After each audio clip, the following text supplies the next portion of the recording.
Moving further in the topic of head and neck, today we will be doing nerve and blood supply. Nerve and blood supply of scalp. Right, तो सबसे पहले हम लोग देख लेते हैं nerve supply. Nerve supply के लिए आपको बहुत ही सिंपल डायग्राम बनाना है. Right, so this is your head. सामने से ऊपर से नोज देख रहे हैं, हम लोग टॉप व्यू देख रहे हैं. ठीक है, ये हमने बीच से इसको बाइफिकेट कर दिया. And these are your ears. So we say that scalp is supplied by 4 nerves in front of the ear.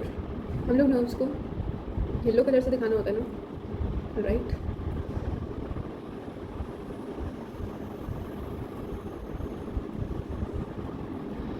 तो सामने से आती है आपकी सुप्रा ट्रॉक्लियर, उसके बाद आती है सुप्रा ऑर्बिटल. ठीक है, this one is your supra trochlear and this one is your supraorbital. Right, now both of these nerves are the branches of ophthalmic nerve. Both these nerves are branches of ophthalmic, which further is a branch of trigeminal nerve. तो इसको हम लोग V1 के तरह denote करते हैं. Then next यहाँ से आपकी आती है zygomaticottemporal nerve. This one is a which nerve? zygomaticottemporal nerve. ठीक है जी. Now this is a branch of maxillary nerve, which is the V2 division of trigeminal nerve. फिर फोर्थ नर्व जो आपकी ऑरिकल के सामने से आती है, that is your auriculotemporal nerve. Auriculotemporal nerve, see ये चीज़ ना याद करनी बड़ी आसान है. ये is a branch of mandibular nerve. अब ये देखो, सामने की जो चारों नर्व आई हैं आपकी, ये सारी ट्राइजेमिनल की ही ब्रांचेज हैं.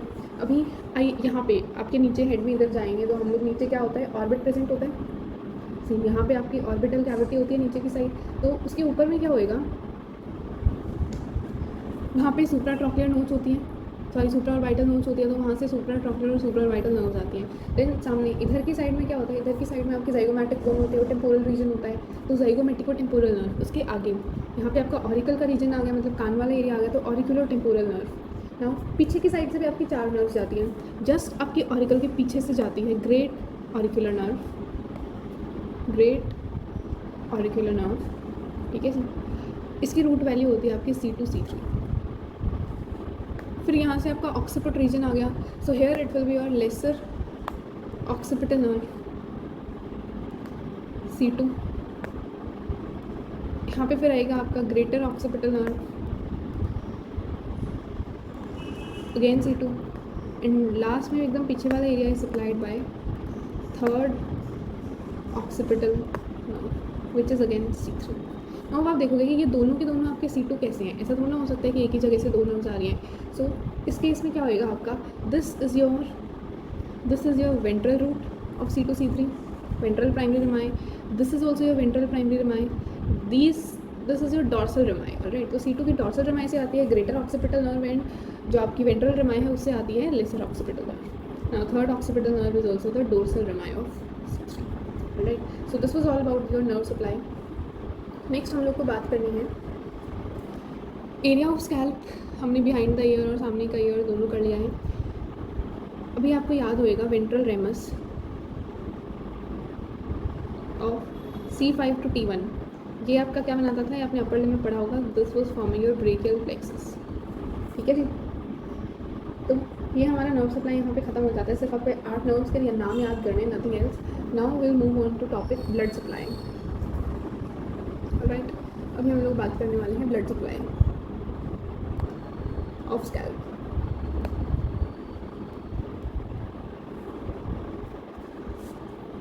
फिर से हमें वैसा ही डायग्राम बनाना है. This diagram will be making a lot in head and neck. सामने आपका नोज हो गया, ये हो गया आपका ईयर, ये हमने बाइफर्केशन कर दिया. ठीक है जी, अभी आर्टरीज बनानी है हमें. तो आर्टरीज हम लोग बनाते हैं किससे, रेड कलर से. यहाँ से कौन सी नर्व आ रही थी, सुप्रा ट्रॉक्लियर नर्व आ रही थी. तो यहाँ से आर्टरी आपकी आएगी सुप्रा ट्रॉक्लियर आर्टरी. ठीक है जी, फिर इसके नीचे से यहाँ से ये क्या है आपका सुप्रा ऑर्बिटल आर्टरी. ओके, ना ईयर के सामने से आती है आपकी सुपरफिशियल टेम्पोरल.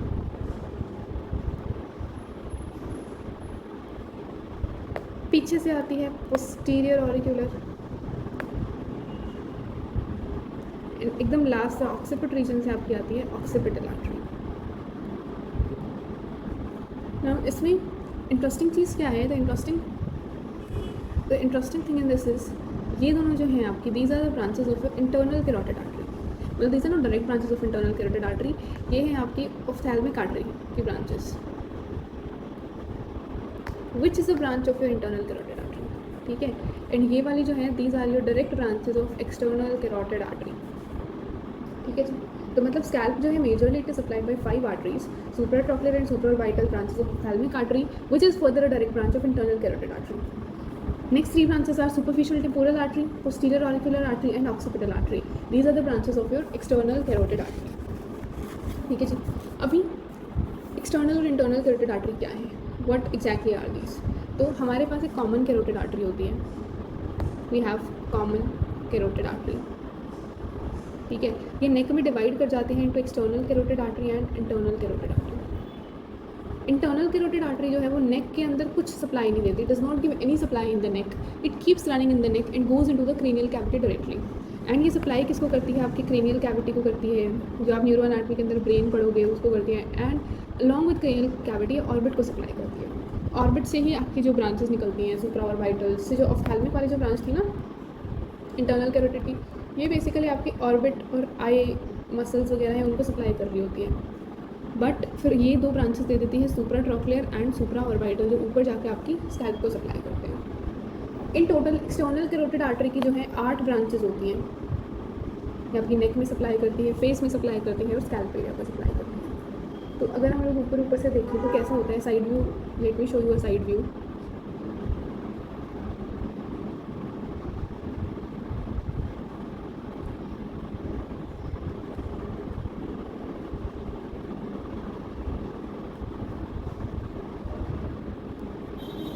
ऑलराइट यार, इससे बड़े आदमी नहीं होता मुझसे, इसी से काम चला लो। दिस इज़ योर आई, ठीक है, ये आपका ऑर्बिट हो गया है जो सर्कल मैंने बनाया है, and this is your year.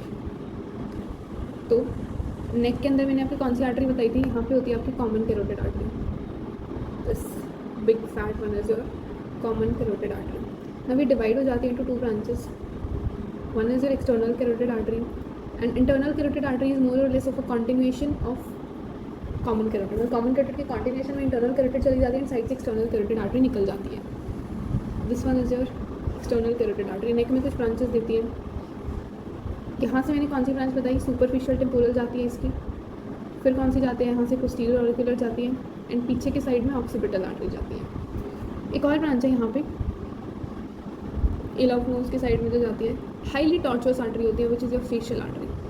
बहुत इंपॉर्टेंट आर्टरी है, पढ़ने वाले हो आप इसको बहुत ज़्यादा आगे वाले वीडियोज़ में। This is your superficial temporal artery, ये है आपकी posterior auricular artery, and this is your occipital artery. अब यहाँ से भी इंटरनल कैरोटिड की 2 ब्रांचेस जाती थी, फिर रिमेंबर सुप्राट्रॉक्युलर एंड सुप्राऑर्बिटल, ठीक है जी। These are your supratrochlear and supraorbital branches, ठीक है। नाउ फेस जो होता है, जो आपका एंटायर फेस होता है, that is supplied by your this facial artery which is a branch of external carotid artery.